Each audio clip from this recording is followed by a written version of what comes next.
And then we'll start up the old Twitch stream. The old Twitch stream. What the old Twitch stream, yo. Jeff Bezos. The whole world. Two credit bottoms? Like, I do have two. Yeah, the Bezos. Get the Jeff Bezos and Magic guys out there. Yeah, and then I will remember this time to hit the start recording button. I don't know. Giving us a weird thumbnail. What's that? Giving us a weird thumbnail. All right, is everybody ready? Shall I take us off? Yes, darling. You just send us away. Yes. Okay. Welcome back, everybody. Rogues Passage Podcast, another incredible episode. We're back here. We're doing full remote, everybody in their own little isolated pods. And we have another special guest. This is, I guess, 2 guest episodes in a row. Yeah. I'm good. Tanner Cherry. I will let, I guess, Brady and Brando introduce, and then we'll introduce our guest. I'm Brando. And I am Magpie. Hello, darlings. And it's today. Hello, everyone, I'm Rocky. Heck yeah, this is somebody that we know from the local community, and we brought Rocky on today to the podcast to teach me how to play his deck, and I guess also talk Pauper, because you're avid in the local Pauper scene, 60 card Pauper, which I'm ready. I got my Altertron deck finally put together here. Nice. Fantastic. I'm excited, but yeah. As for today, is there anything we want to get into before we start talking about our escapades at the face-to-face event this weekend? Let's just introduce it. I'm just going to jump right in, okay? Yeah. Playing Pokemon makes you a better Magic player. Oh, yeah. I was going to say it. Yeah. I was going to say it. Yeah, we had a nice little tangent about that the last couple of days, me and Brady. It's there's so many there's so many respective crossover ideals between the two, you know? You've got Well, even like the original card game. You've got some kind of type matchup, colors that do better against other colors, leveling up to a certain degree, and doing specific things when you level up what you're using to actually make it more efficient or do a job better. Yeah, well, it gets deep. This idea definitely has legs. Rocky, are you a Pokemon player? Do you have any experience with Pokemon? I can't say I do. No, I haven't played Pokemon since I was a wee kid. Yeah. But Did you play any of the original Game Boy games? Oh yeah. I feel like I'm the only one here that Pokemon didn't. Red, blue, yellow. I keep my blue on me almost at all times. This guy whips out his blue cartridge on the episode. Yo. I am a Pokemon master. I own all the handheld games. And most of the Pokemon and all the handheld games I do. Oh yeah, I have a living dex. I've captured and have in my boxes every single Pokemon. Yeah, The okay. event Pokemon, everything. That means he has the biggest balls of all the masters. So for context, For me, my biggest problem when I play Pokemon is the same thing I have with Magic. I stat hack too much. Yeah. So I ended up looking up all the stats of all the Pokemon and which ones were the strongest, and trying to figure out how to maximize the stats. Oh yeah. and that became unfun. Was that the thing that? That's the unfortunate part. Yeah. And so you almost hack the game. And here's a bit of a crossover now. So you were hitting CDH levels, and you're like, I don't like what I'm doing anymore. Yeah, I was just about to say that's great that you found Magic where that's not possible to do. Yeah. Oh, it's possible to do it in Magic. No, It's just that's a the joke. different kind of- I'm being sarcastic. Oh yeah. No, that was actually kind of what spurred the conversation too, is because we had a couple of games on Spell Table where we tried to fairly sit back and talk about the power level of the decks we were playing, and reasonably they kind of sat fairly in the same position. Like I don't think anybody was really out of there, but there was a little bit of like sour tones behind just how things played out, and it kind of like reinvigorated that conversation of just like Magic the Gathering, especially when it comes to like building your decks, regardless of the format you're playing in, there's different ways to play the game. There's different focuses for how you're playing the game. If you're playing CDH, you're trying to play as quick and concisely and like competitively as possible. It is ones and zeros. It is pure math. When you're playing, when it comes to the Pokemon, you have the 4 moves, and you have the matchups that go with it, and then all the EV training that went into it, right? Like, yep. And then when it comes to casual, it's kind of like it's not always like it's still about the win, but it's not always about the winning. Most of the time, much to Tanner's chagrin in the past, is why people play like group hug decks. You don't see group hug in CEDH. You see group hug in Commander or Casual Commander because it's not meant to be. It's like your focus is: are you there to win? Or are you there to have fun? If you're there to have fun, you're playing silly hokey stuff.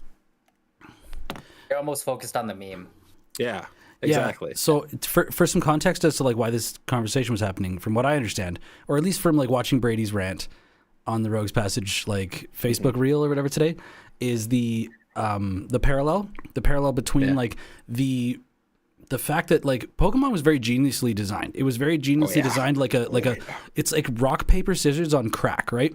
Rock paper scissors is a very, very fundamental concept where like you have you're advantaged against a certain strategy and disadvantaged against another certain strategy.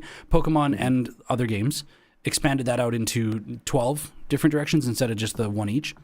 Yeah. And actually, you know, briefly, Rocky, what you and I were talking about on Facebook Messenger about this deck that I'm going to pilot this weekend coming up in the standard qualifier that you are running, and you were talking about how like, yeah, there's just the one hole in my strategy is this certain thing, right? And I'm, you know, I might need to grab a couple copies of Cavern of Souls to fix this leak, right? My boat is leaking. It has one little hole. Like the Magic has these very fundamental strengths and weaknesses where decks get matched up against each other. And I love the analogy of Pokemon because Pokemon makes it so simple, right? Like the fire versus water.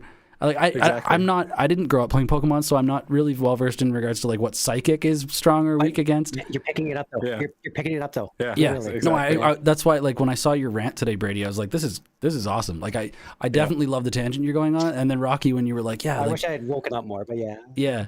So for some context, we're heading out to the Saskatoon face-to-face tournament tour on the weekend. We're going to get a hotel which is actually at the event venue, which is dope because we can literally roll out of bed, like half brush our teeth and go down and start slinging spells. And I'm excited about that. And for that, if you are watching on the live stream right now, obviously that's this weekend. If you're watching or listening to this on Sunday on release or past, we're at the event right now. Now. You're watching this. We're downstairs doing stuff right goddamn now. Or in our hotel because no one wanted to hang out with us and play Magic. Yeah, we may just have well, Tanner won't be there. He'll be playing the top 8 finals. So. Exactly. Yo, you know the funny thing is, here I am wanting to. I want to be humble. I want to be like, yo, I haven't played competitive standard before ever. I mean, arena's not competitive standard. Like sitting down at a table and playing like paper standard is so different, right? Like remembering triggers in a real life environment is. It's exhilarating. It's exhilarating. And that's why I feel like I'm stoked to put myself through this again, like this hero's journey thing. And yeah, like I kind of had all these ideas of what I wanted to play in the standard event. And I was like, man, the decks that I want to play, I don't know if I can spend $350 right now, right? Just to like play this deck. And it took me a little bit to work up to it, Rocky, I guess, when I messaged you and I was just like, hey man, can I like borrow one of your decks? Because like I just want to be able to. Glad you did. Yeah, and like, well, and look, man, I'd love to talk about this. You sent me the list today. I only figured out today what you were gonna lend me, and this is an ash. I can't believe how excited you were about it. Yeah, I can't believe how excited you are. This is it's an Ash Lizzle. Was that the content creator? Yeah, she is a streamer, Twitch streamer mainly, I believe. Also like YouTube highlights. Rakdos at heart, like black, red, everything. The girl does not play any other colors. And so, yeah, you shipped me this list here. It's an Atali Primal Conqueror, like ramp deck. Yeah. Good Lord. Oh, I love it. Yeah, so love to see it. Love to see dinos go burr. This guy's going to teach me how to play this deck because I have no hours piloting this deck, right? So it's oh, sick, yeah. Silent Reveille in chat. Speaking of playing, I'm excited to wear y'all hoodie at the local EDH tomorrow. Hell yeah. Thank you so much. Hell yeah. Thank you. Some Arizona homies that bought a hoodie. Hell yeah. So yeah, we're going to be at the event. I'm going to subject myself to more torture. There's no way I pull it out of the bag again. Like last time. Tanner. Yes, you're gonna. Well, with a deck like this. Oh, yeah. See, again, all I can say is you just got to go into it with that like heart of the cards mentality. You never didn't have it, right? If you lose, then you can be all chagrined and be like, "Ah, dang it!" But until you've lost, no, you have won. Nothing else has happened. You've Yeah, won. you know what's funny is like the whole point of that whole thing last time was like, I'm gonna show people that it's fun to just go and try for the first time and lose a bunch and still learn something. That was the video idea. That was the template. I was like, I just want to win a match, and if I win a match, I'm gonna feel what it's like to win a match in like a large tournament setting. And that first interview that we did, which actually, yeah, the video came out today, so I know, like, I guess some of you in chat have seen it. Hilarious mishap with that. We did get the what's the honor? I guess we got the honor of Face to Face sharing the video on their main feed. Right, yeah, But they credited the video to a different content Thanks, creator. Face-to-Face. 99. Thanks. I still love you, but And I really? I messaged him. I was like, man, I worked really hard on this. Is there any way that you could like not say someone else did it? But It would mean a lot to us. yeah, like- I'm sure they'll rectify that soon enough. I mean, it still links to us. It's still Yeah. like plastered with us. If anybody just auto hits the subscribe button, it's still our video. And at the end of the day, it just means I'm sorry into the 99. Sorry, Commander Cookout. We just got to get bigger. I'm sorry, guys. Yeah. Yeah, and probably like, oh, publicity, whatever. Exactly. No, exactly Yeah. that. Free publicity for everybody. Plus, Yeah. we've spent the last like month, 2 months, 3 months on everything we do, hamming up into the 99. They're fantastic. They're a fantastic group of Oh yeah, couldn't have been a better group of people to take credit, I guess. Yeah, exactly. Not yeah, no, like I'm just joshing. Like the link still goes to our video, and I'm super stoked that people are seeing it. But yeah, like anyway, I subjected myself to build a Pioneer deck, learn how to play that Pioneer deck, and I took that pretty seriously. I was like, I wasn't grinding games on Magic Online or anything, but I was watching a lot of YouTube content on how to play Boros Heroic. And then when I went and sat down on day 2, I ended up getting a 3-0, and it was like the greatest feeling in a long time. Like that was even just like editing the video. I was just like, yeah. I remember how good I felt that day. I was just buzzing. But Oh yeah. we'll see. I don't know. I mean, like standard is like, you know how draft and like pauper take a little bit more play skill because they're like the edges are narrower. I feel like standard is like that. Standard, you got to be knowledgeable about the format. Which actually, have you done any grinding on standard in paper recently, Rocky? Oh yes, very much so. So I am taking this year very seriously. I'm gonna try and go for a pro tour here this year. Oh yes. So it is standard. Impressive, It is right on. standard season. Yeah. So this year it looks like they're rotating between modern and standard as the two formats. Yep. So we should be up until summer, I believe, is standard season. Yo, so and- I will be playing a lot of local qualifiers here. I am so happy about that too, because they really needed to do that. Standard was suffering from the pandemic. And as much as like some people really don't like standard, some people are opposed to it, this and that. But like, I think that It's not for me. well, even the people that don't appreciate standard or play standard, I think they need to learn how important standard is to the health of their game, and like Wizards producing the game that they do to the level that they do, so that you can play all the other cards in the other formats you do. Like standard is very, very important to the ecosystem. And Well, to add on to that, I think that the big thing that a lot of previous standard players hated was that the meta was very narrow. So there were 2 or 3 decks that always dominated.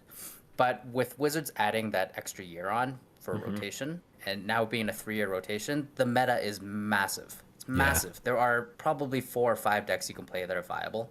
Yeah. And it's so healthy for the environment. That's what I love about it. right, so actually, I want Rocky, are you excited about the clues with the me? meta going on right now? Are you excited about with the way the meta's going with all the clues being revealed from Murders at Karlov? Murders of Karlov is. I've been keeping an eye out on a lot of the leaks. I think that Control is getting a huge boost with a lot of the leaks that are coming out. So I'll see how it affects it. It is really good because I feel like the meta's been really aggro dominant the previous little while, and So we'll see. I believe Atraxa decks specifically are getting a huge boost. So That's I mean, so I think I identify more as an aggro player. I respect control. Well, you're a Spike. You're a Yeah, Spike. yeah, but spikes can be very, very like blue white control, blue black control type. Yeah, that's true. That's Right. True, So, the thing is here, a spike will play whatever deck is the best. It's like a true spike is just. You're a liberal Spike. I'm a. It's like in politics. So yeah, you had mentioned that the blue white blue white soldiers was the matchup that you seem. Blue. Yeah. So I myself, I'm a huge combo player. So I see this Radcoast rap deck as a mixture of a little bit of control and a little bit of combo. Even though on most sites it lists this as red black control, but I mean you're essentially ramping into a tally, and the tally is just a combo piece. Oh yeah, we have that plus Breach the Multiverse, Yeah, dude, yeah, what Breach the you sent me Multiverse that is and it was like it's like, oh yeah, it's a Tali Primal Conqueror and like Breach the Multiverse, and I just like just saliva dripping on the side of my yeah. face. We have Kyle Parker on YouTube. Kick the trees, light the fires. Kick the tires, light the fires. That is, Kick the trees, light the fires. it says tires, doesn't it? Does it say tires? The quality's low. It's like that. Is this a YouTube for ants? I can't. Is read this that. YouTube for ants? Is this YouTube for ants? okay, here, He's I'm- talking I- us both up too. Thank you, Yeah, Kyle yeah. Parker. I don't know why I'm photogenic. I was born this way. And then he's amping you up. Look, it's Spell Piercer on the Twitch chat as well. Tanner for I know y'all. playing your games. Y'all have So much support. y'all have I guess confidence in me. Like I appreciate it. I'm gonna do my best. I And just like setting up to fail. well, and that's why we're here to do some learning. And I guess Rocky, can you give me a brief overview as to like what early turns look like in this deck and what the finish? I'm gonna try and find a way to view options, visual stacks. Yeah, you're gonna want card view here. Yeah. So you're gonna Wait, want to do card view. Card view is where is that? I We got believe visual it's, tax split. Yeah. What is going on here? We're doing it live, guys. We're doing it live. View style. Yeah. Visual grid. Why isn't it changing? Do I have to press? Oh, save. All right, we gotta hit the old save All right, button there there. we go. Fantastic. Go do it. Fantastic. Okay, we got the All right, Celestis. so Or yeah, I'll let you lead the force here. all right, sounds good. So I'll give you a little bit of primer first and foremost. So before I selected which standard deck to build, I really wanted to look at the meta, and as I had mentioned, I noticed that the meta right now is a lot of decks going wide. So going wide is one of the biggest leading factors right now. So for example, red deck wins. Soldiers, a lot of aggro, a lot of getting big spells out. Same with Boros, So this deck itself runs 13 pieces of removal, and it's mass removal. So burn down the house, Brotherhood's End. Yeah, burn down the house so is 5 damage DMs to each everything. creature, each planeswalker, And devils. And devils. Don't forget the devils. and or devils. and or devils, which is create 3 devils. So it's got wide or delete. You got it. And then Brotherhood's End is 3 damage, or all artifacts. Okay. So that was my first thinking is how can we wipe the board and how can we make sure that you're not falling too behind when it comes to the board state. Now, the second thing I looked at is once again going back to the Atraxa deck. In my opinion, that Atraxa deck, which is a 4-color domain control deck, so it basically controls the board until you can lay down Atraxa. That is, in my opinion, the gatekeeper. So a lot of people are playing that deck when they're talking about control. This deck, in my opinion, absolutely dominates Atraxa. And the reason being is a tally. So your goal for this deck is to keep the board clean as much as possible with mass removal, and then you have spot removal as well. So you've got, if you scroll down a little bit, you've got your black removal there. Shoulder's Edict and go for so- the throat. Yeah, so you've got you've got edicts and go for the throats, and then you also have your enchantment there. So So The don't Virtue of forget that guy. Persistence. This card, I am so excited to play this card. When this got spoiled, I was So like, amazing. wait, what? This card's nuts. The exactly, yeah. So -3/-3. It gets rid of most of the early board big players, and then gaining the 2 life is a nice bonus there. And Yeah. then of course you got the go for the throats.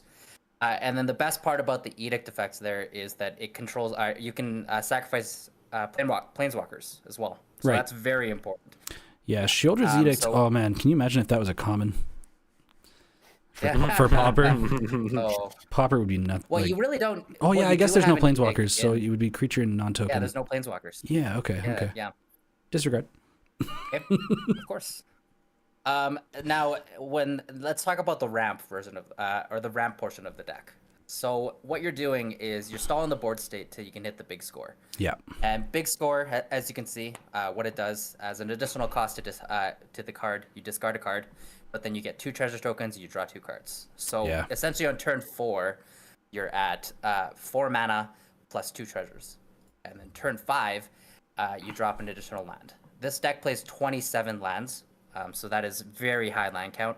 If you look at the most common decks, the traditional land count is somewhere between 23 to 24, and it Yeah. needs it. You'll notice a lot of your lands actually filter themselves out. So you're playing Field of Ruins, and you're playing land destruction. So that really helps clear the board once again, and you're using that to once again stall out by deleting a lot of the multicolor lands that 4-color Atraxa is using, even any of the 2-color decks. Yeah, any You're of really the trying to stall the board. triomes. Yeah, exactly. And the best part about that is that as you start to use those lands, you're filtering out your own lands in the deck as well. Do you find yourself conflicted quite often whether or not to use mana to destroy a land or using removal of other kinds? Generally, no. Because the removal is mass removal, the most challenging part about this deck is you got to figure out the tempo. How many turns do you have before the board is too wide for you to control? Yeah. Right? You don't want to use your mass removal too early, because then it gives them an opportunity to rebuild the board state. Yeah. But you also don't want to use it too late, where your life total is now dwindled too low. So Right. I generally find that using the land destruction early on is fantastic, and then right about mid game is where you're starting to use the creature removal / mass removal. And then late game, of course, you should have enough mana essentially by turn 5. That's always the goal. Turn 5 is your big turn there. You'll have your 2 treasures plus your 5 mana, and you should be able to lay down a tally, or you should be able to lay down the Chandra? on a blank here. Sorry. Or, sorry, the no, Virtue? Not the Chandra. No, not the Virtue. Breach the the Multiverse. multiverse. Yeah, There you go. Sorry, I drew a blank there. no worries. And Breach the Multiverse is a sorcery that reads, each player mills 10 cards. For each player, choose a creature or planeswalker card in that player's graveyard. Put those onto the battlefield under your control. Then each creature you control becomes a Phyrexian in addition to its other types. So, Such a good card. yeah, the cool thing about this, I guess, it has resiliency to your Atali getting countered and stuff, or discard it, right? You can discard it to big score and reanimate it pretty easily. Virtue of Persistence and Breach the Multiverse are both going to bring that thing right back. And then what's Archfiend is also just another reanimator target? So we'll talk about Archfiend in a second here. Okay. Archfiend is a fantastic little flavor booster, but you have one little trick in the deck as well. So if you want to just hover over Chandra so everybody can get a refresher on Sure, what yeah. Chandra does. The one part that people forget is the first part of Chandra there. The static ability So or the the static ability. So Yeah. the first instant or sorcery you cast is copied. yeah. That's a fun oath breaker. And Chandra's +1 there is add 2 mana of any color. Man, what a you house. essentially should have enough mana to cast Chandra. If Chandra can last 1 turn, Yeah. your next turn you're either gonna double burn down the house, so that's 6/1/1s or 10 damage to everything, or you're gonna get to breach the multiverse twice. Yeah. So mill 20 cards, get 4 creatures is essentially what you're doing. Oh, That's where the value comes in. Right there. man. So Chandra is the bonus piece. And the best part about Atali is that with Atali, you can flip into Chandra too. Oh, yeah. And Atali that is will. why this deck is... Yeah. Oh, go ahead. Yeah, Atali, like, I guess we'll read Atali for people not the old Atali was basically like everybody flips the top card of their library. If it's a non-land card, you cast it for free. But the new one is each player exiles until they hit one. It's kind of buck because it's like you can't really get. What is the downside compared to it? It's on ETB and not attack, so you can't. Oh yeah, correct. It's an ETB instead of getting one every turn, but yeah. Yeah. But then you have the flip side if you ever use the flip side. yeah, which I assume that's why the Zeotaurus Proving Grounds are in the deck, is just to add the third color for transforming Atali in the rare occasion. No, you don't need it at all. In fact, it's for cycling. So that's why the triomes are in there, is so you can cycle and you can filter out if you need to. Okay, That makes sense. are you That ever makes a lot trying of to sense. flip Atali or no? So you are. So we'll get there for the win con there. So Okay. the deck does have kind of two bigger win cons that really help clear the board and win. But the one really amazing thing that happens with Atali when you're playing against Atraxa is if you hit Atali and your opponent flips an Atraxa, now you get the Atraxa trigger as well on your end. That's why I think this deck is so dominant against Atraxa decks. Yeah, that's what Atali has always been the best at. Like, well, I'm only as good as what your deck is giving me, right? Like, That's exactly it. Yeah. So when you're playing against that 4-color control and their win con is Atraxa, you're still in their win con. well, but also that's disgusting. also Virtue of Persistence is at the beginning of your upkeep, put target creature card from a graveyard. Yeah. Right. So if other people are milling to try and put stuff like to reanimate, you like Virtue is nuts. How I often? agree. How often do you put that thing down at 7 mana? I guess the deck is built to ramp, right? So Yeah, the deck is built to ramp. I find that the Virtue doesn't come out as often, so the Virtue only comes out when the board state stalls. 'kay. But I find that you're much better off casting Atali or casting Chandra. So yeah. You're going to get much more value out of that. You're trying to get at the value play as much as possible. Cool. Now, let's talk about the win con here. So, because this deck generates so much mana, if you want to hover over Atali and you want to flip Atali, Yes. so it takes 9 and a Phyrexian mana to flip Atali. So 9 yeah. should be incredibly easy to get to. You're already at 7. If you happen to flip Chandra as the Atali flip, Chandra will give you the bonus 2 right there. And the important thing to know about the other side is the poison counters. Yeah. This is So 11/11 trample. yeah. It doesn't say toxic or infect, right? It just says basically whenever he deals combat damage, they get that many poison counters. Yep. That is correct. So him in itself is dealing 11 to the board. So the best case scenario is for you to cast Atali, for the Atali to flip a Chandra, and then for you to have a burn down the house in your hand. 'Cause then you use the 2 mana from your Chandra to flip Atali. Atali's 11/11, and then you cast Burn Down the House, and Burn Down the House triggers twice because of Chandra. Yep. So you So wipe the board and essentially- connect for 11. Wipe the board, connect for 11, you win. You Yep. got it. Okay, so that That's is dirty. Now- I love that. Yeah. Now, if you want to scroll up a little bit to the 4 slot and you want to hover over Archfiend of the Dross, it should be right above yep. Burn Down the House there. So, what Burn Down the House does is it gives you a second win con against those go wide decks. And the most important thing to read about that card is whenever another creature hits the battlefield that your opponent controls, they lose 2 life. oh Brady. Turn off my technology because. Sorry. So yeah, whenever a creature an opponent controls dies, it loses 2 life. Okay, so we're turning the removal into a win con of itself. Yeah, exactly, right? So ideally, you drop the Archfiend. Who cares if the Archfiend dies? If your opponent has a huge board state and they've gone wide, they're about to lose a ton of life. All right, From so your mass removal once again. we've got a line of text here on this Archfiend that says at the beginning of your upkeep, remove an oil counter from Archfiend of the Dross. That if it has no oil counters on it, you lose the game. Yeah. Yes. Are we able to sacrifice this creature and get around that, or is that like if we definitely. So you does can just go for the Sheoldred's yeah, I guess Sheoldred's Edict will let us get around this, right?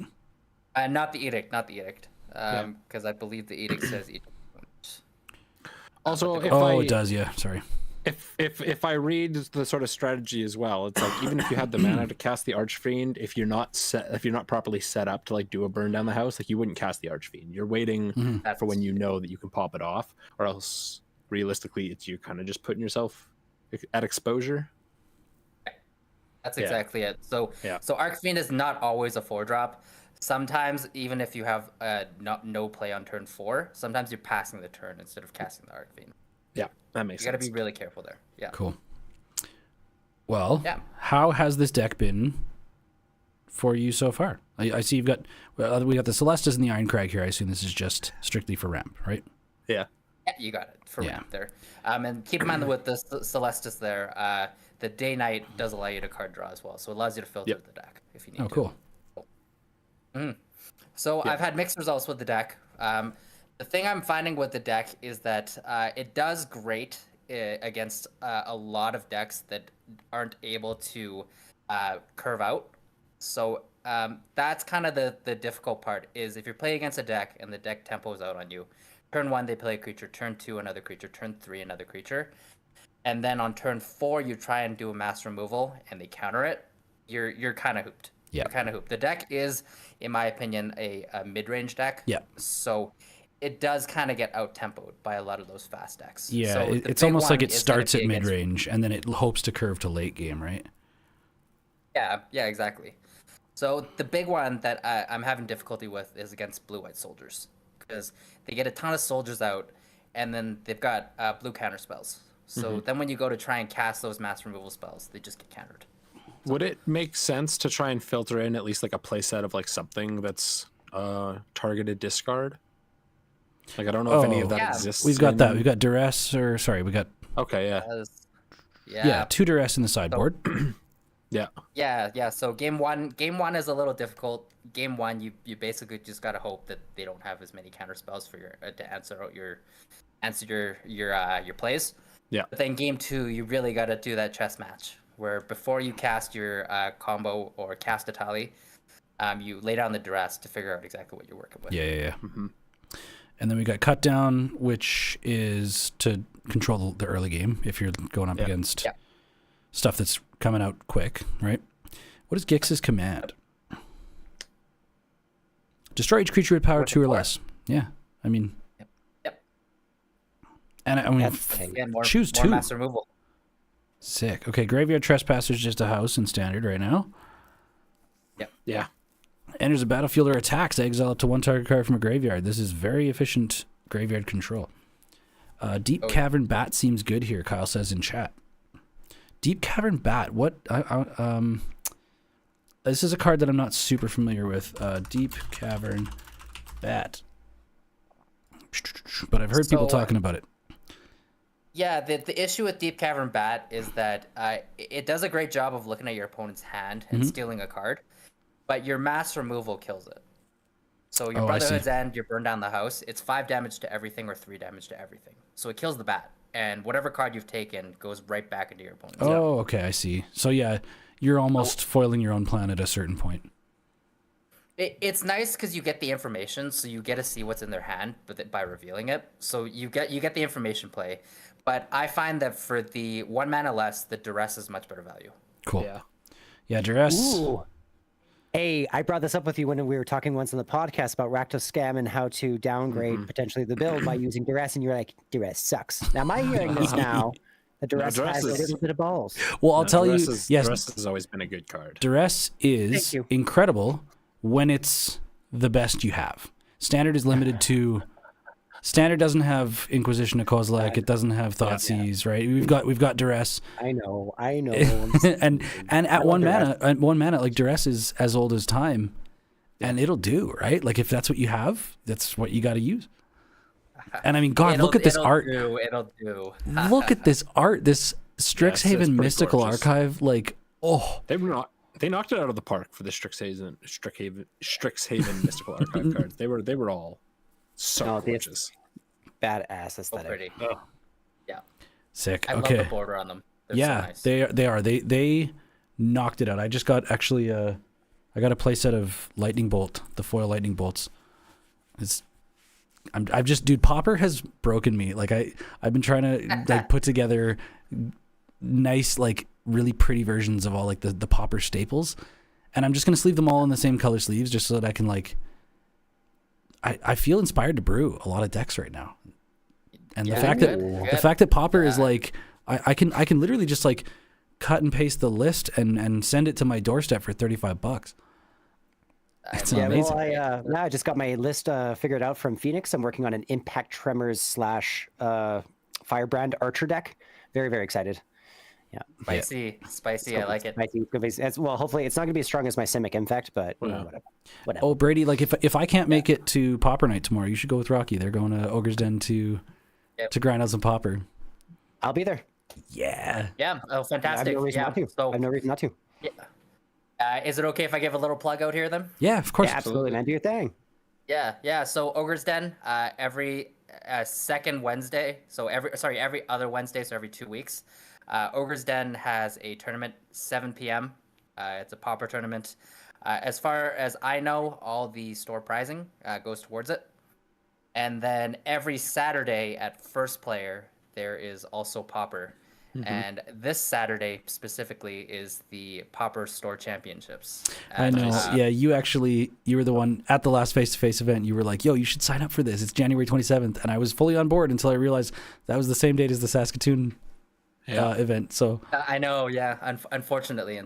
So, but Popper is blowing up here in Calgary. So I would love to see more players out for sure.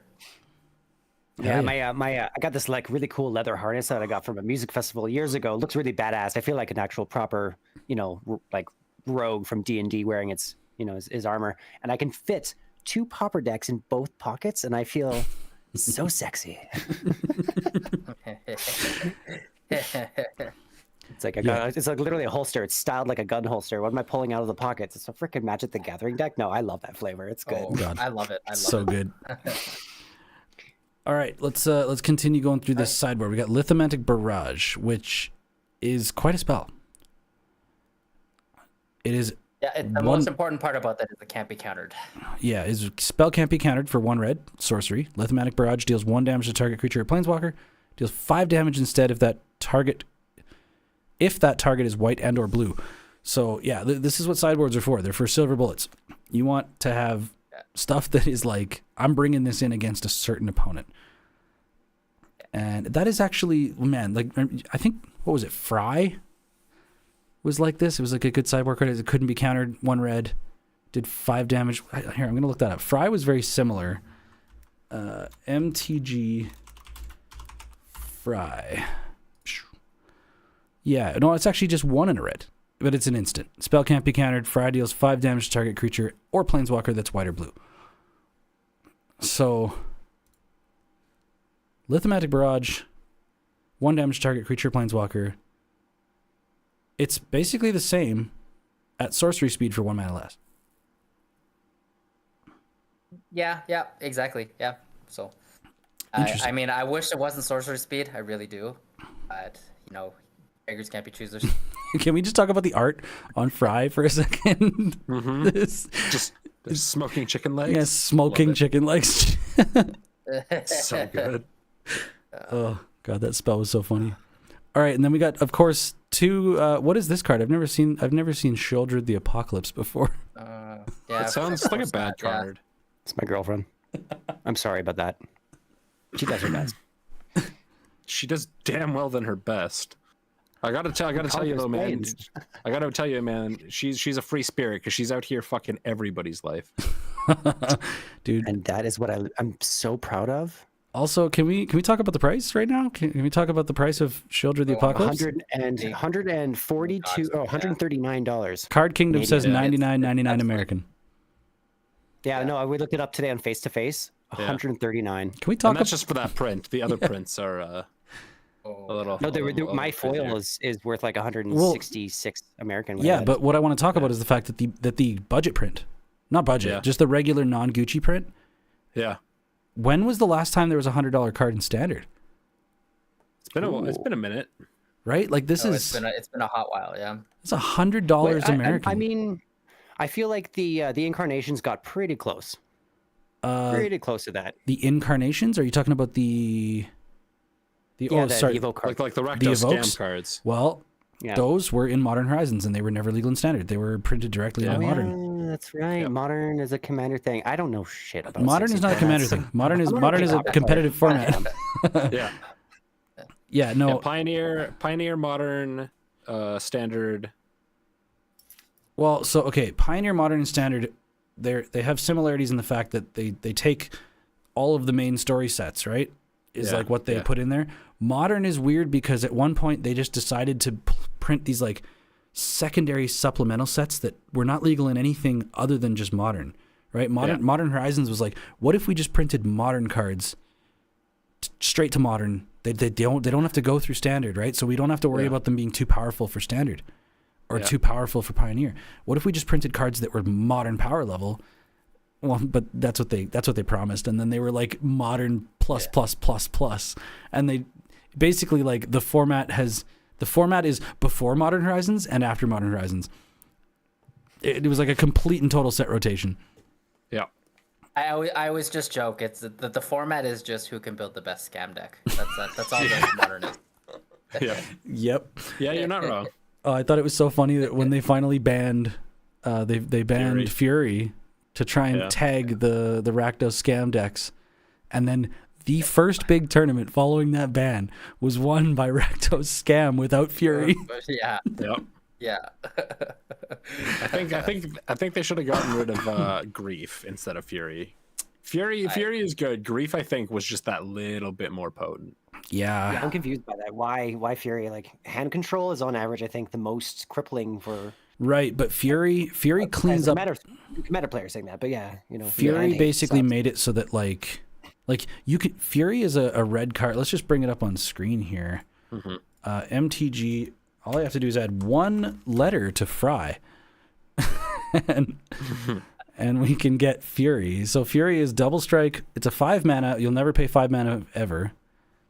It is double strike for 3/3. When it enters a battlefield, it deals 4 damage divided as you choose among any number of target creatures or planeswalkers, and you can evoke it for exiling a red card from your hand. So the 4 damage is divided. You can do 1, 1, 1, and 1. That was the big thing about it, is that it could just wrath everybody's board.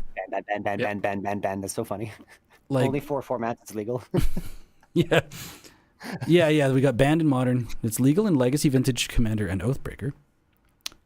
Yeah. But yeah, Fury Banned. Fury deserved to get banned. I think Fury, like the evoke elementals were. Have you played much Modern, Rocky? No, that's the one format I can't afford to play. So. Yeah. No. I agree with you, Tanner. Fury did deserve. I still think it would have made sense, at least for the health of the format, for the health of play and everything that's going on. Like I'd be curious to see, because we can't really know unless we see the statistics, and we're not going to it now. If they'd gotten rid of Grief instead of Fury, because Fury is good at like going wide, hitting hard. Mm-hmm. But kind of like Brady said before, it's like the Grief hand control, I feel, is like kind of what was making the Rakdos scam decks really soar. There's so much other things as we're looking through this list for this Atali deck that do what Fury was doing. Yeah, they might cost a little bit more, but they're still there and they're still viable. Where if your opponent doesn't have a hand, they're not. You can't play again if you don't have a hand. The They reason ran out of Pokemon. They ran out of Pokemon. I guess do we want to shot call this? Do we think Grief is going to still catch a ban? I don't think it's going to catch a ban now that they've done Fury. No. I don't. No. We'll see how they adapt and abuse Grief. Yeah, actually, I'm going to go on the side that it won't, because they want, like Kyle's saying in chat, they wanted to neuter, not kill the deck, which is responsibly the way that you want to handle bans and restrictions. You do want to take a shot at something to amend the problem, but in the best case scenario, you don't want to ranch the deck. Yeah. Right? Because don't want people buying those cards, playing those cards. Yeah, because consumer confidence is a huge thing. Like the banning department of Magic the Gathering, if they were to ban the One Ring right when it came out, when everybody was really mad about the One Ring in Modern, like Yeah. the stockholders on Hasbro, bro, there would be assassinations happening. It's like, no, like that card is selling basically. boxes. Like that card's buying me a new house. Like, you know, like there's so much interest, there's so much push and pull, and like consumer confidence is one thing, right? Like let's say somebody buys 4 copies of the One Ring and they get banned in 3 weeks, and they're like, dude, now my cards are worthless. Like I'm never going to invest in another pricey deck again. Which people not investing in pricey decks means that less cards sell. It's Speaking of decks, Mercy is asking exactly what deck is this? Ooh. How would you coin this deck? How would you phrase Rocky, you would say this is black red control. This deck is formerly known as Rakdos Ramp. Rakdos Ramp. It is called. It's Rakdos Ramp is what this deck is. So if you are looking online, it is not Rakdos Midrange. Rakdos Midrange is a completely different deck. So this is Rakdos Ramp. Yeah, Kyle's saying switch to Orzhov Scam. That deck in Modern, it's trying. From what I hear, it's trying. Yeah. The like ephemerate combo with Grief. I mean, that was what everybody was afraid of when Grief got spoiled, right? Oh, yeah. When Modern Horizons 2 was on the spoiler list and they saw Grief, people were like, dude, Ephemerate is insane with this. Yeah. And it is. But actually, yeah, like when it comes to neutering a deck, they did it. It is not as much of a menace anymore. We're back to the good old days of Amulet Titan still slapping. I really want to make a Sultai commander deck that can abuse Simic, token creation, and just create 100 Griefs. Yeah. That's like my flavor. So like something using Essex, you know, like oopsies, there's 10. Like, Yeah. Oh yeah. Just because it got brought up I'm of the before. person. Oops, sorry. No, go ahead. I'm of the personal opinion that I think we should just get rid of that deck altogether. The modern meta right now is so unhealthy that I think that deck just needs to go. Just scam in general. Just kill it, and let's see how the meta adapts. And do you think there's ever going to be a dawn where they ban deck lists? You know, do you think that's ever going to be a thing? Is that too No. eccentric? that's so hard. You want to hit as little as I know. possible, right? Because otherwise you scare people. It's also kind of impossible to do it because it's like, so you ban a deck list. Does that mean only that configuration of the list? If I swap out one stack of 4 cards for another, it's all of a sudden legal? I don't know. We tried taking away blue once in a tournament, and what happened? Yeah. Destruction was the caveat. So, it was a mistake. yeah, it You was a take away mistake. people's blue, and they're just like, fine, nobody gets to Blue have players will any find a fucking way. fun. Yeah, see, we got It's actually funny you say that. I don't know if any of the followers of the stream are Yu-Gi-Oh players, but I've played my some understanding is actually that's apparently what Yu-Gi-Oh does. Yeah. So Yu-Gi-Oh, every ban season they just ban the top 3 decks. Yep. Is apparently how they do it. So And how long is a season? I'm not sure. I don't play Yu-Gi-Oh unfortunately. Because if it was like 3 weeks, that'd be nuts. Yu-Gi-Oh's a weird Yeah, Yu-Gi-Oh's ocean to swim in.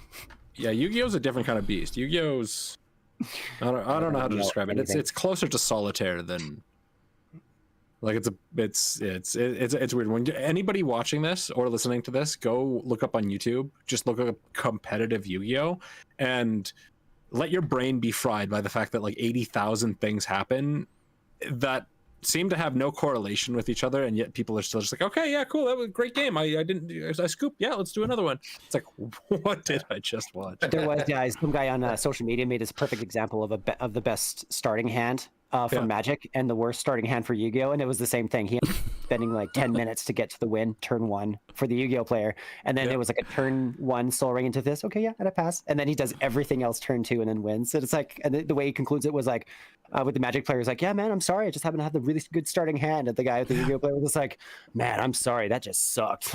Yeah, two totally different beasts. Yeah, totally different beasts. There's that one guy too, especially I can't remember his name right away. Unfortunately, I can't prop him up, but he's a Magic player playing Yu-Gi-Oh on social media somewhere. I think it's on Twitch and on YouTube. And it's the things coming out of his mouth while he's trying to comprehend all these new zones and weird things that the Yu-Gi-Oh meta has constantly evolved over the last decade and stuff. It's just, I can't understand any of it. I remember one card, Magical Marionette, and I think I can translate it in Magic terms. So whenever a creature dies, you put a 1/1 counter, or you put a counter on Magical Marionette. And then for 2 mana, you remove a counter and you destroy target creature. Hey, I'm pretty sure that's accurate. If anyone isn't watching that this like- at all, look up Magical Marionette. Isn't that like It might- what is that? That Karlov or whatever? That, That's like when you gain health, put a thing on it, and oh yeah, or even like yeah, you put counters on it and then you remove counters to exile. Yeah, yeah. So basically, yeah. So it's the same game. Marionette, I love that card, and the art was really cool too. I really love the art. It was some kind of crazy ethereal ghost puppet master, and I was just like, yeah, anime. Ooh, I've got I've not watched any since. I've got an idea. Can we? We're on Moxfield here. This list that you sent me, Rocky. Can we do sample opening hands? Yeah. Yeah. Scroll down. You can. Scroll down. Here we go. This is our opening hand. You You got can even play test it if you scroll down just a teeny bit more. play test. Yeah. So you can I'm Play just, test. I wouldn't mind just talking opening hands because this is going to be like I don't know if you've ever sat down and it matters, right? Opening hand is so important. And before you give me pointers, I'm gonna guess here. Archfiend is something you don't want to cast on 4, correct? Yeah, you'd be correct here. But we've got 4 lands and 2 pieces of removal. And I assume that we're going to likely see a lot of removal in our opening hand because the deck is loaded with it. Is this a keep? That hand is money. Yeah, that hand is money. Yeah. This is tapped unless you control 2 other generally- lands. This is impressive. I'm happy to see this right now. This is kind of cool. It's kind of inspired me to make not like if anything, I'd have to proxy a list like this, frankly, with my budget right now. But you know what? The more I'm like, I mean, that's why I'm enlisting Rocky to borrow it from. that's funny. Yeah. This is a Awesome. $571 American, I guess, list. Yeah, like standard decks are expensive now. Hey, do you remember your standard deck Yeah. at the time when you were playing Nicole Bolas and you had all those unset land or the Infinity lands? I think it was. And Well, yeah. like, we did like a That was like I Gucci'd out the basics because I had them. But like if you put a list in on Moxfield or whatever, it's going to show you the minimum price, right? Yeah. And I'm assuming that this minimum price is pretty inflated because of the 2 copies of Shieldred in the sideboard.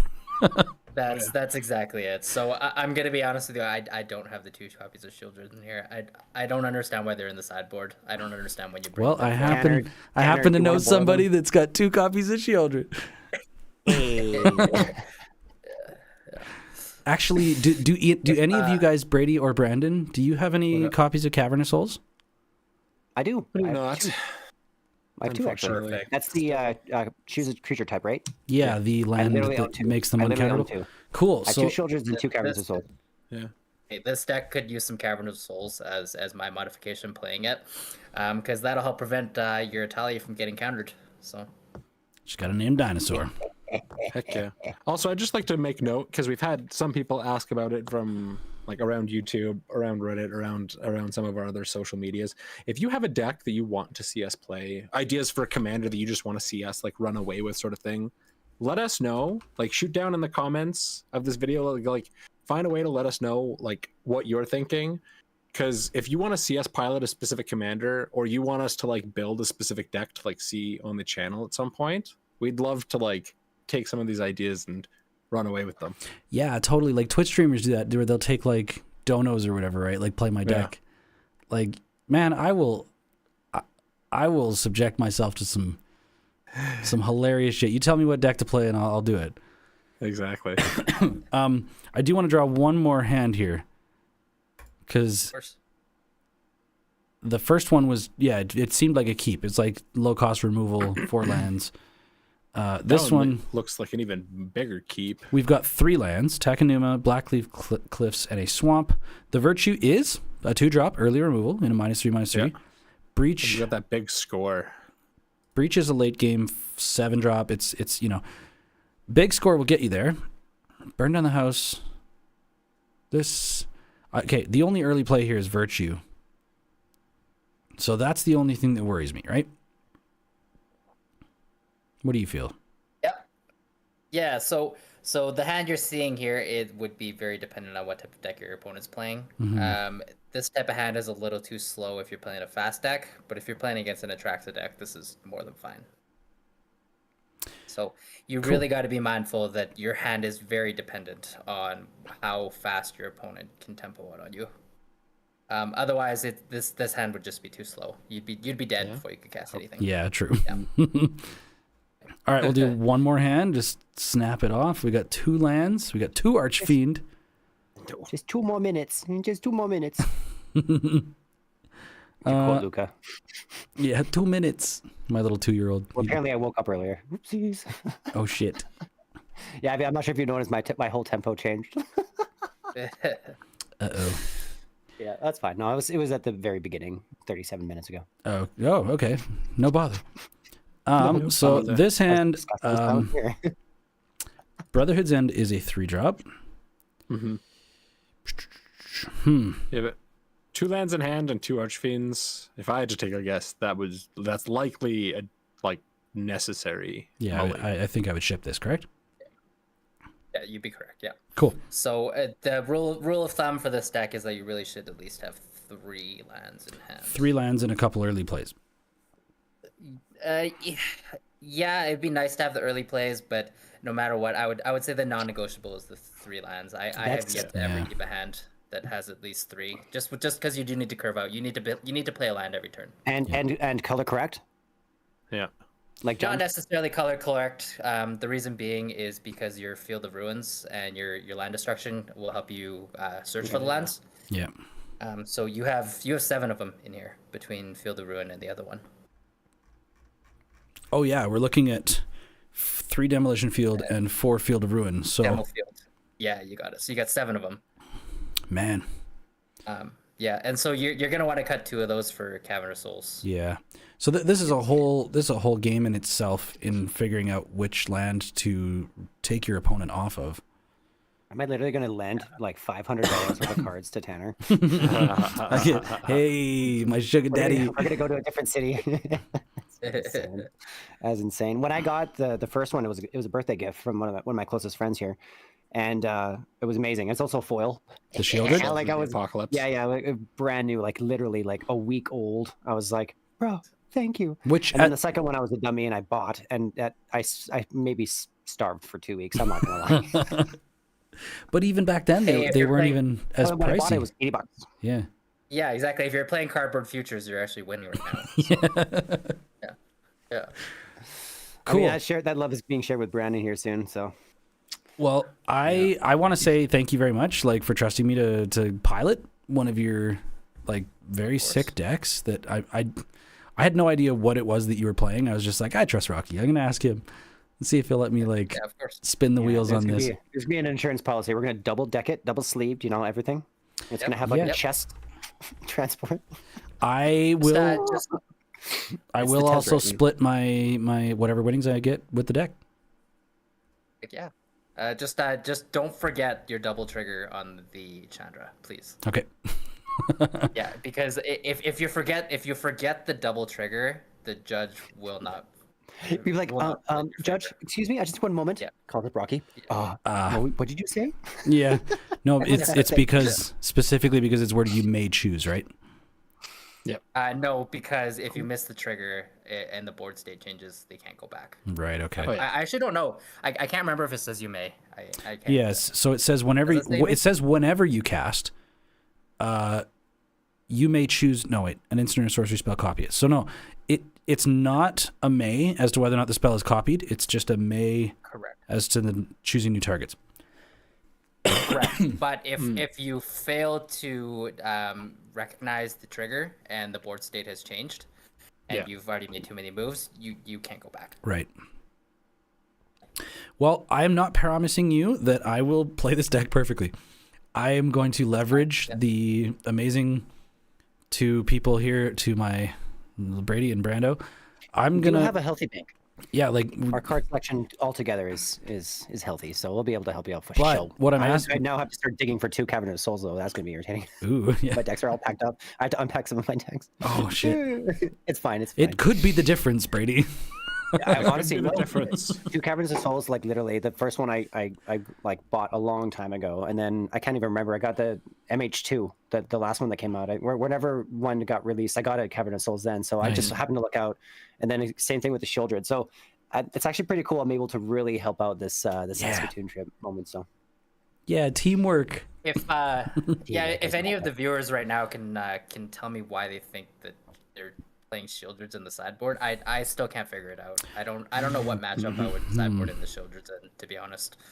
Yeah, so I guess we're thinking that like the Shieldreds are there and we can put them in the sideboard We just don't know which matchup they're. Yeah, I don't really know what they go up against. So Any card dependent, any card draw dependent brew. It's like, oh, that synergy was drawing a lot of cards, and I lost. Well, maybe the Shieldred Mill will make a difference. It'll be like sideboard in the moment, especially if you're holding. Like moments like that will come down to the intuition of the player. You know, like, okay, I definitely feel like this is a dead card in my hand for this one moment. Like it'll be on the spot probably, in which you'll know what card to swap out for Shieldred. So Yeah. All right. Well, I feel like I may need to have one more little like locker room primer with Rocky before I go out and step into the field and play. But I am curious. Like you invited to come down to Ogre's Den to play some Pauper tomorrow. What deck are you playing in Pauper? I think tomorrow, just because I am very tired, I'll be playing Affinity, just because Affinity is so straightforward. oh, that's the all the glitters, right? Yeah, you got it. I am right now doing my best to create a hybrid of that brew, and I'm just trying to be cocky, but also creative. I'm gonna find the bridge between all that glitters and ethereal armor. Okay. And I want to make, so I'm gonna, instead of clues, I want to somehow find a knack with enchantment creatures. And what inspired me with that was the ninja from Kamigawa. I was like, shit, that's a blue creature, enchantment creature from a completely different set. So I'm like, and I was like kind of resourcing or like looking for more or less applicable Pauper spells from the original Theros. It's kind of hard. So I'm gonna keep kind of digging. I could have probably done way better searching with Scryfall. Yeah, but honestly, I think I can do it. I think I can find the bridge there. My worry is that like you're taking an artifact focused deck, which is all artifacts, and then there's enchantment focused deck. No, but are you also doing all that glitters? Because all that glitter, all the glitters also cares about enchantments, doesn't it? Exactly. Yeah. Okay. Yeah. Because I was going to say, costs 1. Yeah. So you're going to switch it basically more to an enchantment build. Yeah. Okay. Yep. Yeah. But so far, we'll try to see it works. I've seen every other deck so far since we talked about it last time. Are like the artifact really does slap. The affinity, you can't argue with that. So definitely lesser tiered. If anything, I'll just have fun with it and then go for the affinity brew. But whatever. So far, it's actually funny. Oh, it's actually funny. I was gonna say the deck you want to probably build is mono white. So just mono white. Yeah, mono white artifacts, and then you have enchantment creatures. So like there's a few 1-drops from Theros. There's like that one that has lifelink. It has bestow as well, but honestly, a 1/1 with lifelink and then also potentially first strike sounds pretty sweet. Okay, I'm gonna follow your advice here. Yeah. Man. So you want to build probably mono white there. Cool. We have a Pauper consultant now for the channel, boys. This is great. Yeah. I'm definitely going to need to utilize a lot of your skills because I still have no idea what I'm doing with Pauper. Pauper Commander, I can work around because I am a Commander player. Pauper 60, I've put 2 together and they're all right. Like the first one I put together is Golgari, Golgari Tron, kind of. It's just fast land and then big like 5/4s and 8/9s with trample, and it's like, it does things, but in the face of like Infect, I'm gonna get bodied. You know what? Props to Tanner for getting me really excited about that, because when I showed him my Dimir brew, he's like, okay, cool, but have you thought of Simic? And then we went through some deck techs, and since then I've been hooked. I am so excited now. I'm making, as much as there's like a metaphor and I want to respect the meta, Pauper, well, I mean, in 60 card, I don't know. I think there's a chance to be creative, not necessarily go hyper tier competitive. Like my Simic brew is fast. It is devastating. I can win turn 2. We've done the math now. It's possible. Fantastic. So, fantastic. Yeah. Got a bunch of those 1-drops. It's funny because like this Ultratron deck that I finally put together, because I was talking with you, Rocky, at Face to Face about like I've got the Tron shell. I just don't know where to go with it. There was Jeskai. There's all these different builds. The Ashnod's Altar Mirror Retriever Loop one is it's the one that grabbed me. But like it's nice. It's got Weather the Storm, which is a storm card. You're basically casting a number of low-cost spells in the turn, and then you'll cast Weather the Storm to gain maybe 15 life because you get the 5 storm triggers, and it buffers your life total to continue going on extra turns. But against Infect, that does nothing. Yep. Right? Like against Infect, you're like, well, I guess I'll just die. Guess I'll just die. The original conception of the deck was pretty cheeky. I used Supernatural Stamina, which honestly, at the end of the day, it's almost like utilizing Snakeskin Vial. It gives it, at least if it does die, it returns tapped, so limited, and obviously it only increases it by 2. But having that just come back potentially, or even has holding it in my hand a few times, because when I beat Tanner when we did our best of 3 once on the channel, one of those games ended up coming down to having a Watery Wings or a Titanic Growth style card, as well as the mono black spell. So it was turn 3, I dealt 7 infect, and he was like, "Oh!" Yeah, it's like, So what am I gonna do? Like, yeah. Popper's so cool. I've actually thought about building that infect deck, so I'll be very It's interested. good. to see how it No, does honestly, tomorrow. we'll link you the brew. I have it all uploaded now on my Mox field, so I'll share it with you. Cool. Yeah, and we'll Yeah. put it in the description of this podcast. Heck yeah. Yeah, if any of you guys ever are in need of a popper deck, I've got 5 different decks built. So Yeah, Good to know. we're gonna have. Cool. We were talking with Tanner. We're gonna have like a pretty. We're gonna have like a wall, like a popper wall, like shelf unit thing. It's interchangeable. Hey, who wants to play what? Whatever. Yeah, I'd like to. It's hard to. It's hard to make it like feel your own, right? Like it's more of like a community thing. Popper, at the end of the day, even though it's 1v1, depending on how you want to play it, but specifically 1v1, you just get up and go. Yep. It all comes down to your skill at that point. It's not about your deck. You're not about your amazing deck building. It's about how true a player you are, and how efficient a player you are, how fast you can be. That kind of stuff. Depending on the tier, I'm sure there's casual 1v1 popper. yeah, sure. and that's what I love about it is that it's all about the pilot more than anything, right? Yeah. I mean the playing field has been balanced out. Yep. Anybody can build a deck. You can't get priced out of a deck. Yeah. And that pilot analogy honestly does transfer into almost every format. Like you can have. We just had props to Matthew, who just came onto our channel recently. He was a very, very skilled player. Amazing etiquette, especially when you're playing with him. He, Brandon, do you remember that turn? I was just like, why didn't I record that? His turn 3 win with Kinnan. Yeah. One of the most elaborate, like word for word. He was a beat poet. He was like, okay, Yeah. I'm going to do this, and I'm going to hit, and I'm going to present this infinite. And he's like, wait. And they kind of did like this. Oh yeah, I have the win. And there's and then even though he had like a speed bump, Yeah. it was a minute maybe yeah, tops of explaining it. It was like, I've never seen that. surgical. It was It was beautiful to surgical. watch. Surgical. And then you get to see a little bit of that. If any of you listening, head over to the channel. It's our tribe or typal episode. I like saying typal tribe. Typal tribe. Yeah, Trolling. It trolls, but whatever. It's to finish tripal? my iteration of tripal. I did want to say this about Matthew, or in terms of the pilot analogy. So it really does. Like he ended up playing my Galazeth deck, and without really realizing what it couldn't do. He still had amazing turns. Like he knew exactly what to do, what to play. So again, it comes down to the pilot. You can be, one of the worst players in the world, and play a really strong deck, and it won't matter. It literally won't matter. One of the best players in the world and play one of the weakest decks, and there's a chance you're going to be playing it better than any noob. Period. It's just it's night and day. Frankly, when it comes to it, the pilot makes all the difference. Well, I mean, there's a reason that when you look at Magic Worlds, it's usually the same faces. Like Reed Duke is an absolute amazing Magic player. So Yeah. there's a reason why he's always at the World Tour. Yeah. And who was our most recent world champion? Geez, who was it? It was Nathan. Was it Nathan Stoyer, or was that the previous year? Yeah, no, From it was Otter? Nathan Story. That's Yeah. what it was. Yeah, for the last Pro Tour, for the last Worlds. Yeah, believe and it was I guess for anybody watching, if you haven't ever gone back and go look up YouTube and search up the Magic World Championship, and we'll go watch a finals round. It is, it's Nathan the Stewart, pinnacle, the pinnacle of competitive Magic. It's the best of the best that are, people that are. You win enough Pro Tours or whatever to get an invite to the World Championship, and then it's the best in the world competing for the greatest. It's the Super Bowl. It's the Super Bowl of Magic. It's the sports ball. It's the sports ball, but it is so cool to watch people play at that level. Yeah. And yeah, I recommend going and watching Tournament Magic. The broadcasters do such a good job.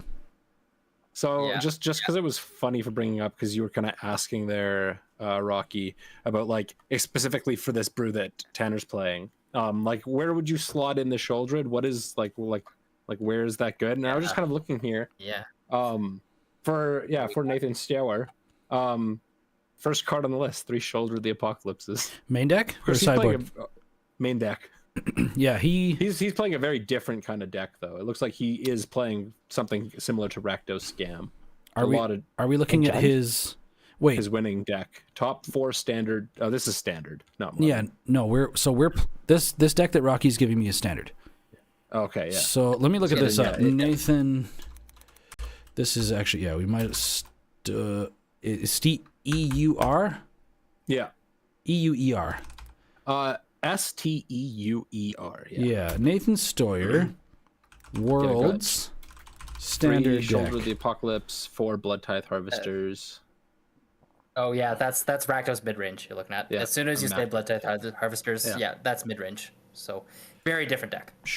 We're talking very different. about boom, boom, boom. Event World Championship, Grixis midrange is what That's Nathan Grixis. Stoyer was Oh playing. yeah, Grixis mid range.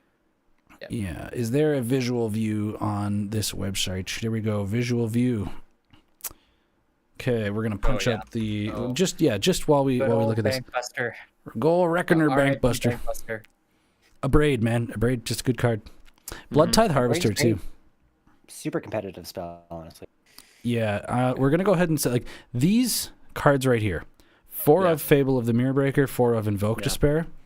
Yeah. The bane of standard at this point, because Fable's banned right now. Yep. It did eventually catch a ban, I believe, after this event. Yep. Fable of the Mirror Breaker is such a good card, and I remember like during previous season, people were like, "I don't know, like the token seems like it'll be okay." It's The token's like, worth so much money now. Actually, I was like, okay, Yeah. because I lucked out. I got one during the draft. Actually, the one time I actually drafted the goddamn. And, that what is it? The Goblin Shaman token, yeah, it's worth like $8 American. I think. Shaman. Oh yeah.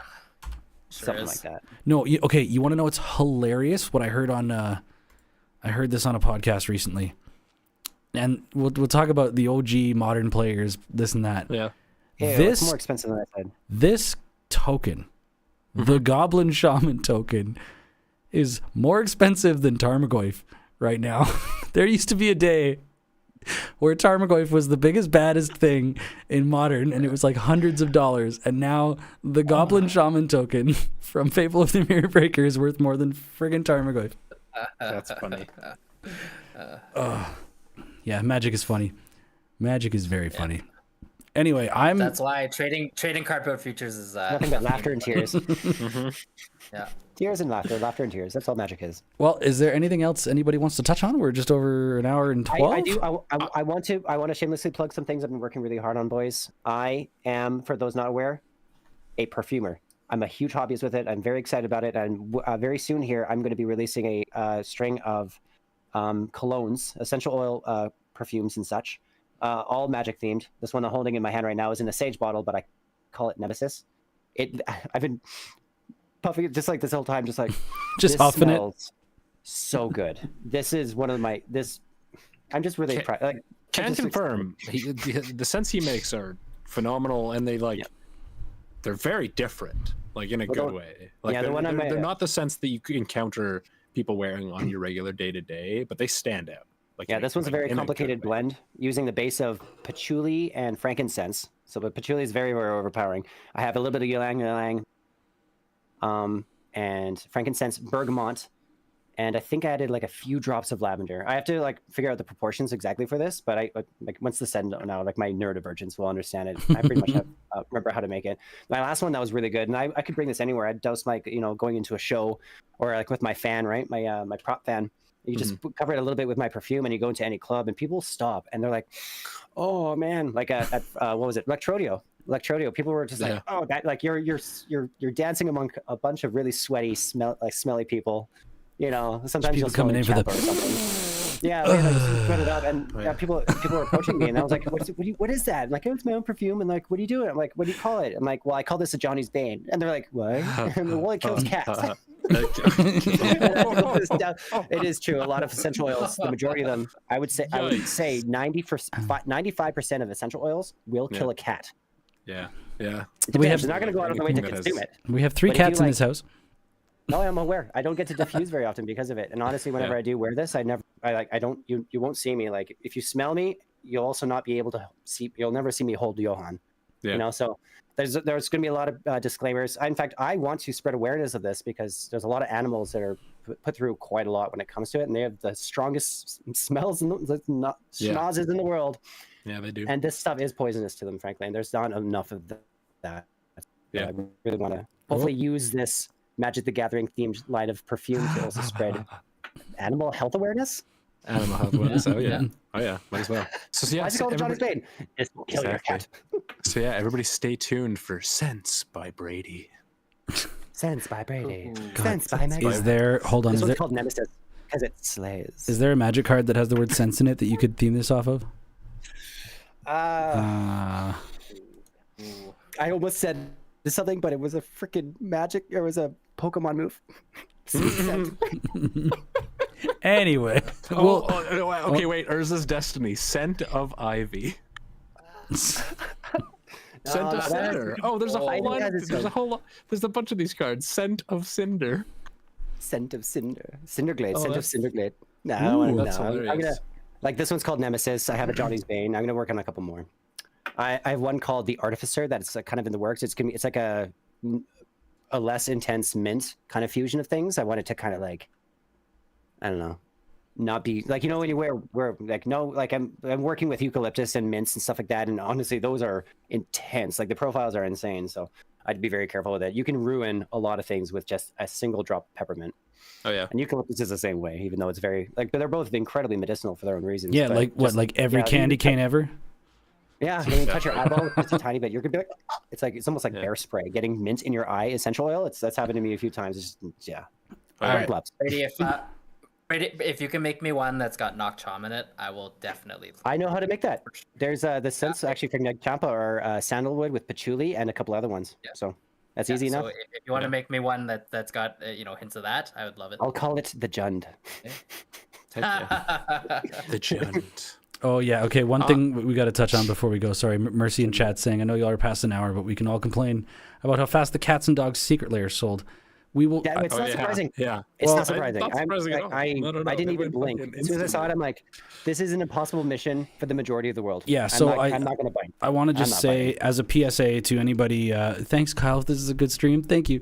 I'm going to warn you as well. If you want to buy Secret Lairs from now on, things have changed, and I just want everybody to know that. If you see a Secret Lair get announced and you're like, oh, that seems like something I would like to buy, Yeah. Wizards has gone full jealous girlfriend or whatever, right? Like they're just like, no, like you either get it today or never, and it's. I guess that's Wizards what would be a right. jealous girlfriend, wouldn't they? When did the Rin and Siri one, the Cats and Dogs one, like that's only been a week or something, right? And now it's all gone. So Yeah. Oh, it's been 6 hours. 6 hours. It's I did so- look it Oh. up. Like, yeah, all those 6 original hours? Ren series style brews. If you see any of those cards, like the Araba spells, like literally the price has jumped. Mercy says Oh 2 my days ago. God.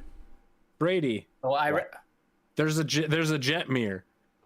Yeah, Jetmir's. Yep.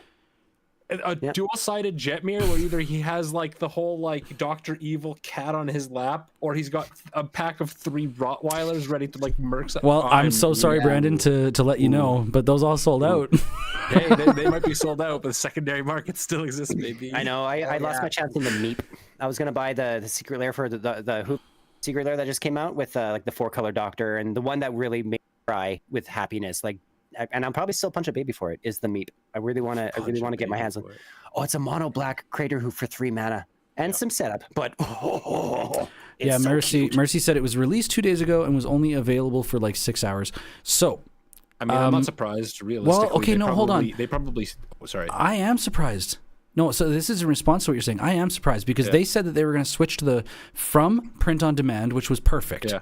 Print on Yeah. demand was like, here's these special editions. We're going to basically make it, let you tell us how many people want them, right? And then we'll print them. Yeah.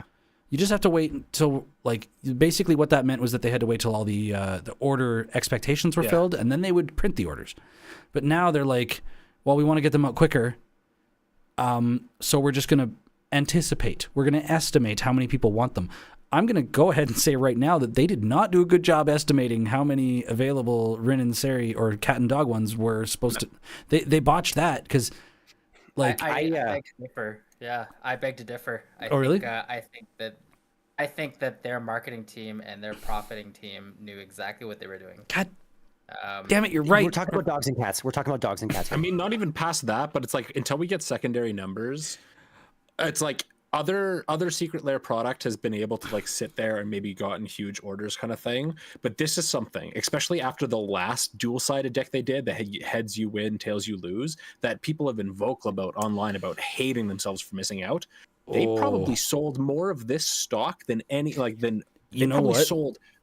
I did see an image of it. It was like somebody was like online. There was somebody saved a image of the screen tap or something of what they were expecting for the wait time to get the deck. And I was like, again, like I'm so glad I just You know what? when you bandwagon that and you're heartbroken from it. It is actually, especially when it comes to dogs and cats. Let's be real. I want to say Dogs and cats rule the world. That's why. Okay, I want to say, judging like repositioning my opinion here based on what Rocky just said.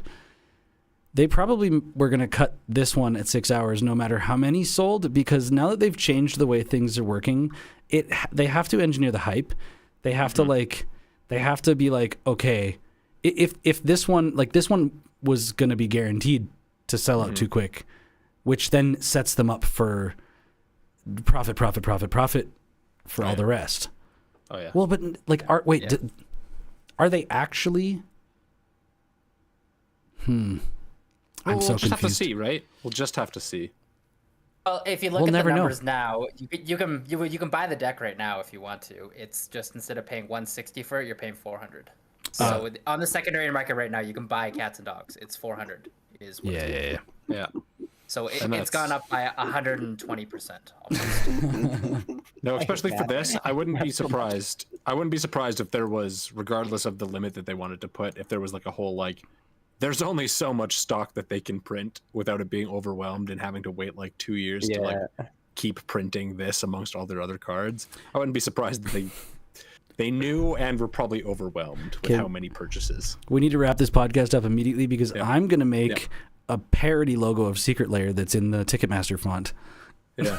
Oh yeah. Okay, before we go then, I just want to shout out if you're listening to this on Spotify or YouTube or wherever the hell that you're getting your Rogue's Passage content.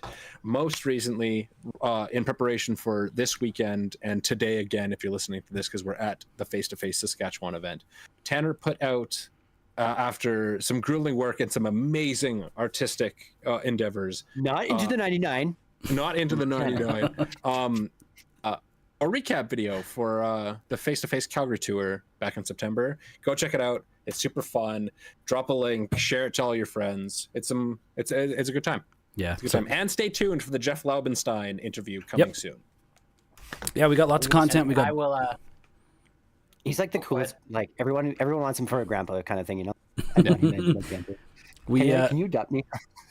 Can I what? I was like with Jeff Laubenstein. I had the vibes like, can you just adopt me? I was like Into the Wilds, where where the guy's like heading towards his death, and the old man's like, please let me. I'm like, I would be that guy, and I'd say yes. Yeah, he was pretty cool. He was pretty nice. Super nice guy. Super nice guy. Yeah. Yeah. I want to thank you, Rocky, for coming on the episode. We've been talking about this for, I guess, since the last Calgary event. Yeah. And It's almost went crosshair with the strats there, but yeah, it was great. Thanks. I gotta at some point, I guess, between now and when we leave midday Friday, I gotta come get that deck. Well, you can get it tomorrow. Tomorrow. At Popper. That's right. Yeah, I hope to see all of you, and I hope to see a lot of you fine folk who are here in Calgary to come join us for Popper. It's a fantastic community we have. So Yeah, we're gonna be throwing some events here when we can at Ogres. It's a good crowd. Adrian, I have a lot of respect for Adrian, so he's a wise and sage, that one. Heck yeah. All right. Well, thanks for hanging out, everybody on stream. I'm blown away. Actually, we always have like a lot of chat engagement, which is really humbling. Yeah, we're getting there. Yeah, thank you Community's guys awesome. so much for the support. Because like honestly, people firing off in the chat and interacting, it adds a whole like, the room doesn't feel empty. It feels really nice. It feels like there's like an actual community going on here. If you want to check out our YouTube, if you haven't, that video that I put out today, I'm really happy with it. It was super fun, and I can't wait to do another video with Standard. My first time actually finally playing Standard against. I'm hoping I get paired up against some people that I can at least enjoy my matches with. Oh, you're gonna run into an alpha geek, and you're gonna be like,